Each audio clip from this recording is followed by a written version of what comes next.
படத்தை வெளியிட்டால் தீ வைக்கப்படும் என மிரட்டல் எதிரொலி. கர்நாடகாவில் தக் லைஃப் படத்தை திரையிடும் திரையரங்குகளுக்கு பாதுகாப்பு வழங்க முடியாது என கூறி தாக்கல் செய்த மனுவை தள்ளுபடி செய்தது உச்சநீதிமன்றம். வேண்டுமென்றால் தீயணைப்பு கருவிகளை பொருத்திக் கொள்ளுங்கள் எனவும் உயர்நீதிமன்றத்தை நாடவும் அறிவுறுத்தல்.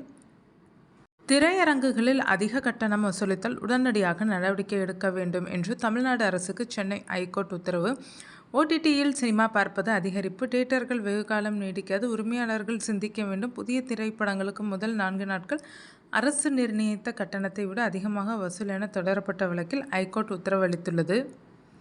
மதுரை தூத்துக்குடி சாலையில் 2 சுங்கச்சாவடிகளில் கட்டணம் வசூலிக்க தடை இல்லை. உச்சநீதிமன்றம். புதூர், பாண்டியபுரம், இளையார்பாத்தி சுங்கச்சாவடிகள் கட்டணம் வசூலிக்க தடை இருந்தது உயர்நீதிமன்றம். ஐகோர்ட் உத்தரவை எதிர்த்து தேசிய நெடுஞ்சாலைகள் ஆணையம் தாக்கல் செய்த மேல்முறையீட்டு மனுவை விசாரித்த உச்சநீதிமன்றம் சுங்க கட்டணம் வசூலிக்க ஐகோர்ட் விதித்திருந்த தடையை நீக்கியது. முதல் ஓட்டுநர் உரிமம் பெற்ற பழங்குடியின பெண்கள். கோவையில் உள்ள ஆனைக்கட்டி கிராமத்தில் செல்வி என்பவர் ஆனைக்கட்டி பகுதியில் உள்ள 10 கிராமங்களில் முதலாக ஆட்டோ ஓட்டுவதற்காக ஓட்டுநர் உரிமம் வாங்கியிருக்கிறார்.